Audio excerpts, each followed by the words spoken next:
Okay, so here we are, Crochet Angel Kit. I've gotten all the stuff out. I've gone ahead and found the center of this little yarn bobble guy. Because we start with white, color A is white. On the front, we have a description of all the stitches, but obviously we'll be going over them as we go, and their abbreviations and things. Okay, so here we are. We are going to be working in rounds, but we're going to join with each round with a slip stitch, so we shouldn't need stitch markers as much. So with color A, white, we are going to chain 2. So I made my slip knot, and now I'm going to chain, which is yarn over, pull the loop through the loop of my hook, yarn over, pull the loop through the loop of my hook, and then 6 single crochet in the second chain from hook. So first chain from hook, second chain from hook, and we're going to do 6. So insert, yarn over, pull up a loop, yarn over, pull through both loops. First 6 of those into the same opening here. So 2, 3,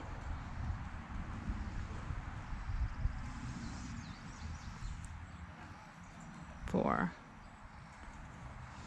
5, 6. Now normally I don't like to start with these because it makes a hole, but I believe that this is the top of the neck and that will be sewing the head to it anyway, so it shouldn't matter. Okay, so join with a slip stitch to the beginning single crochet.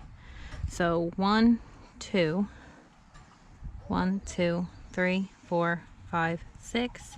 So we're going to insert under both loops of that, yarn over, pull up a loop, and immediately pull that loop through the loop on our hook. Now row 2, we're just going to chain 1 like so, and then 2 single crochet in each stitch around. The first stitch we work into is the one we just did a slip stitch to. So insert, yarn over, pull up a loop, yarn over, pull through both loops on the hook, insert into the same stitch, yarn over, pull up a loop, pull over both loops on the hook. So I'm just going to finish this row and come back. Okay, I've just finished my 12th single crochet, and now I can see where this has bumped up a little. So I don't really need to do stitch markers as much, but when you're joining and then chaining, you're going to have this stitch here that looks like it might be something you should work into, but it's not. This is where we slip stitch. This is our slip stitch of the previous row, and then this one that's a little sideways is our chain.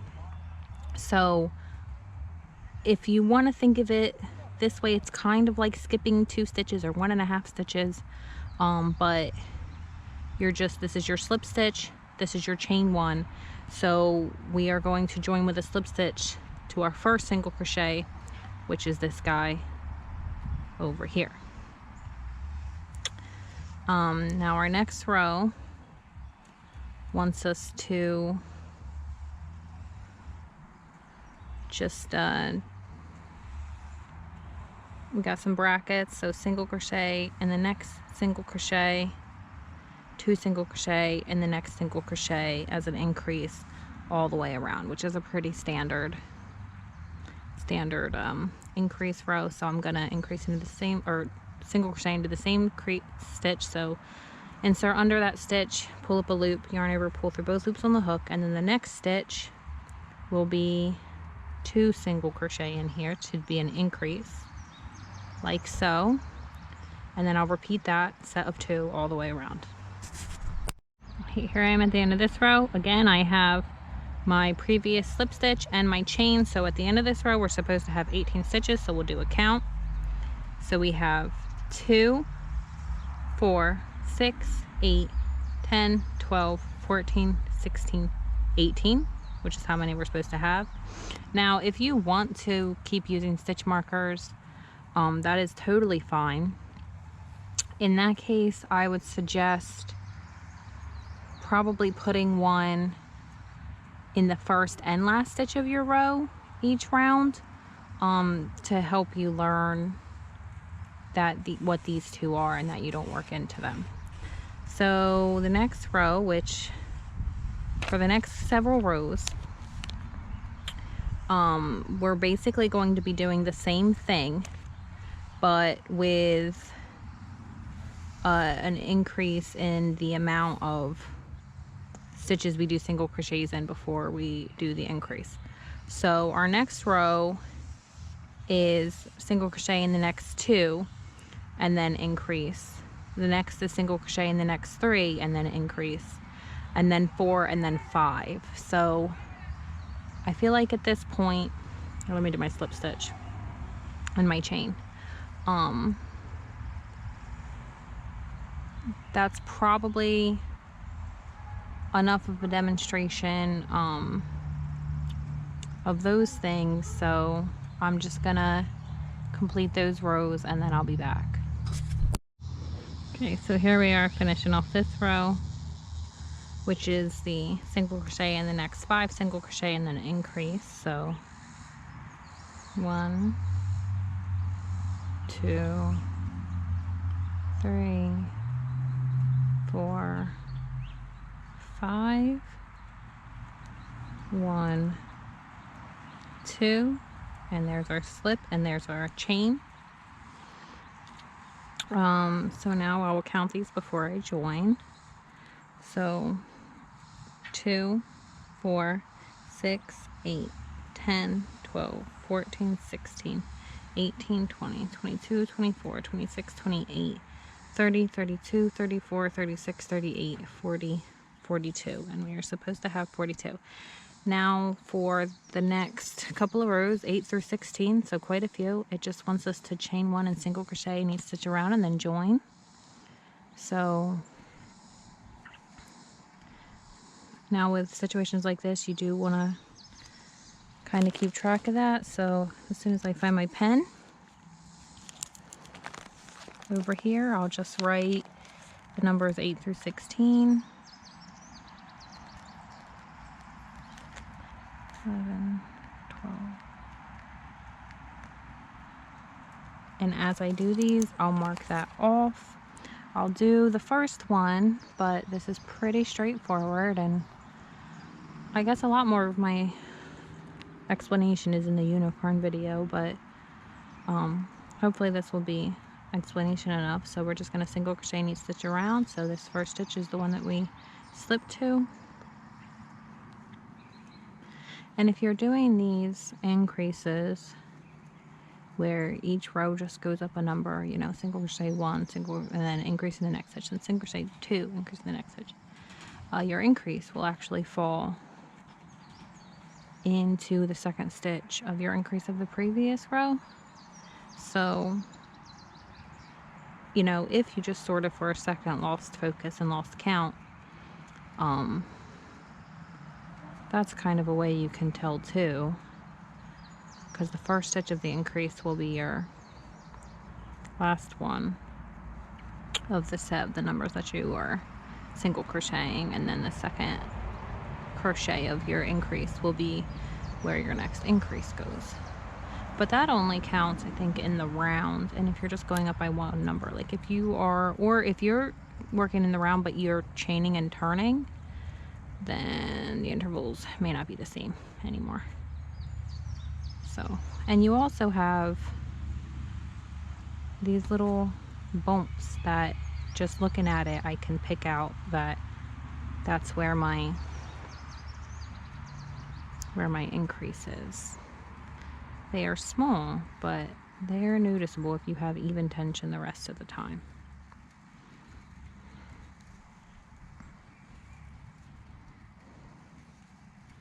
One other thing, I don't know if I mentioned this before, that I personally had to learn when I started crocheting was not to curl your pinky and hold it tightly or tense, because it will start hurting. And there are stretches that you can pause and do while you're crocheting, and that I do recommend doing. I will say that I do notice a difference when I actually stop and do them. Although a lot of the times I get pretty focused in and don't take many breaks, and it's good to just get up and actually physically walk around and stretch as well. So here we are back at the end of this row, and now I will join to my single crochet and not to split that thread, a knot to my slip, a knot to my chain. And that was row 8, and now I will do the same for the rest of the rows through 16, and I'll be back. Now it is very important that you don't forget to chain, because if you don't chain, then you turn this into working in the round without joining, and that is a different type of thing. That's when it spirals up instead of making joined circles. So definitely remember to do your chain at the start of every row. Now as we go around doing these maintain rows where we're just keeping the same amount of stitches, this is when the work will really want to start to curl. And here it tells us that at the beginning this is our right side facing us, which means this is the outside and this is the inside. So as you go, just curl it back down the other way, because ultimately we want this to be our outside and not this inside here. Okay, so I'm here at the end of row 16, and I just wanted to show you, as you can see as I went along, these two have gotten a bit smaller as I have tightened down and things, but we're still skipping those two. So here's the end of row 16. Now from looking at this, this is not going to be the top where the head goes, but it will be the bottom. So we still don't care about the hole being there. And so that is row 16 done. Now we are going to start decreasing up toward the neck.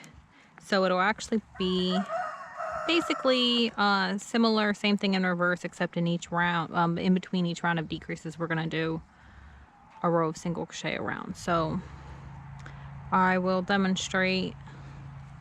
So in this first one, we are going to single crochet in the next 5 single crochet, and then single crochet 2 together or decrease.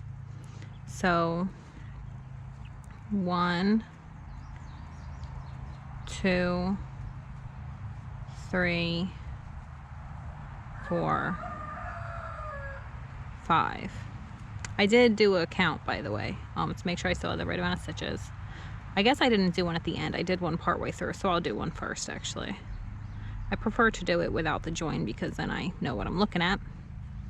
2, 4, 6, 8, 10, 12, 14, 16, 18, 20, 22, 24, 26, 28, 30, 32, 34, 36, 38, 40, 42, which is what we're supposed to have.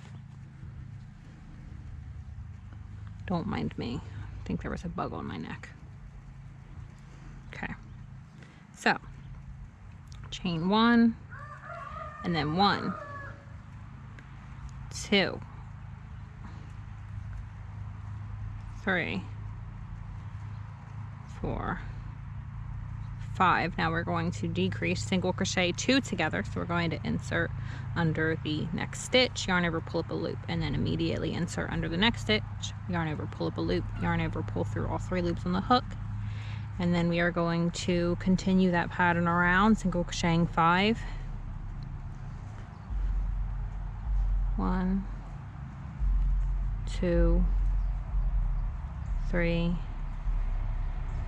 4, 5, and then a decrease. So insert, yarn over, pull up a loop, insert into the next stitch, yarn over, pull up a loop, yarn over, pull through all 3 loops on your hook. So I'm going to do this around, and then I'll be back. So here we are at the end of that row. You can see we're starting to get a little smaller. Also, this end here, inside here, I could weave in, but since it was a chain and not a magic ring, it is already knotted and I don't technically have to. Oh, look, a hair.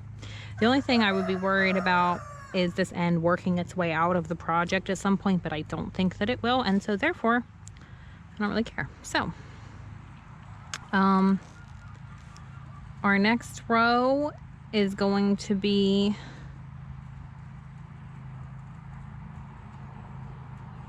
we have a repeat. Okay, I didn't notice that the first time I was looking at it. So now we're going to keep this size for a couple of rows, 18, 19, and 20. Let me write those down, and that's just a single crochet in each stitch around. So I'm going to do that. I'll be back. Okay, so at the end of row 20, this is what we got so far.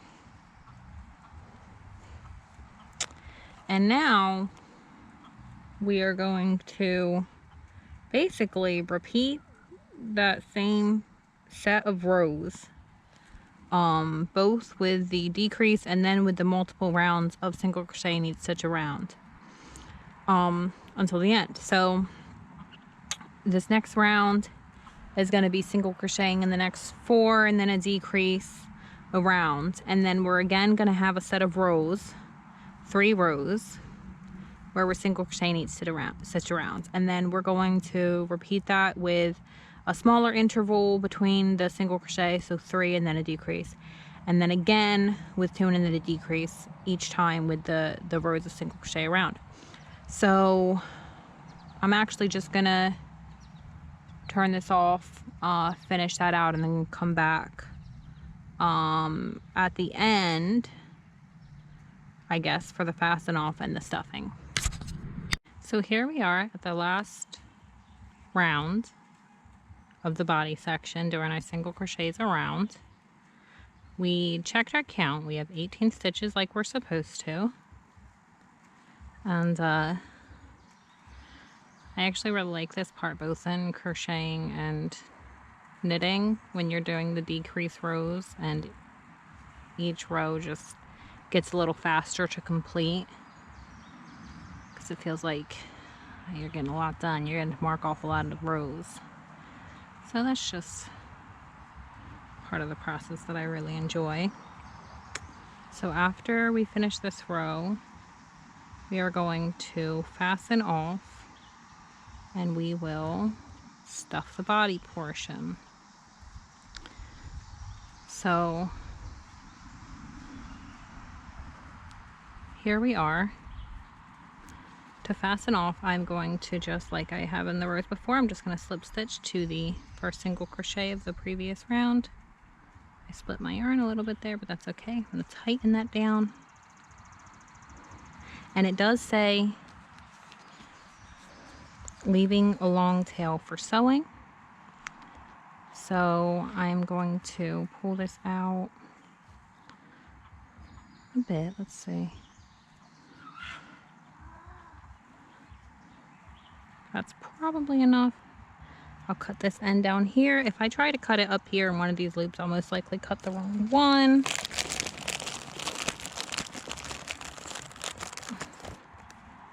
So I'm going to cut well down here where my working yarn is. Pull that through. I'm not going to weave this end in because we're going to use it for sewing. And then I will get out our stuffing that came with it.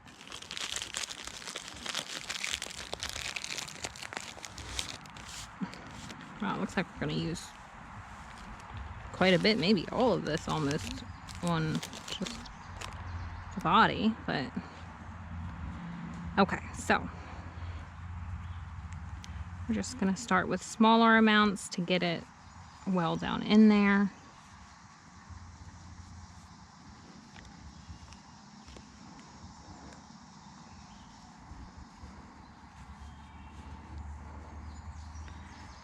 And we want this to be decently firm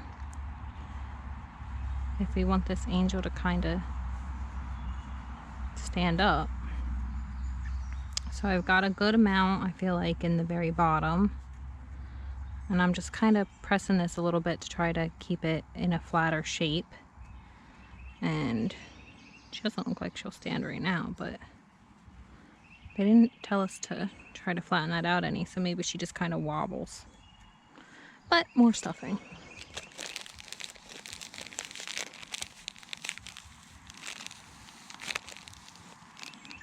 Okay.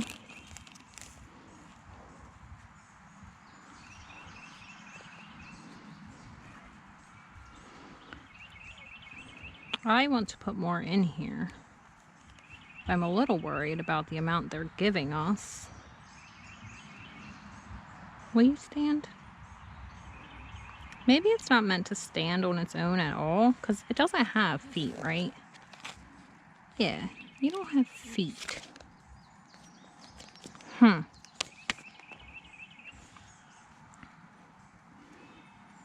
I think if I stuff it firmly enough, I don't want to use all of this, but it doesn't seem like there's going to be quite enough. But let's get some more.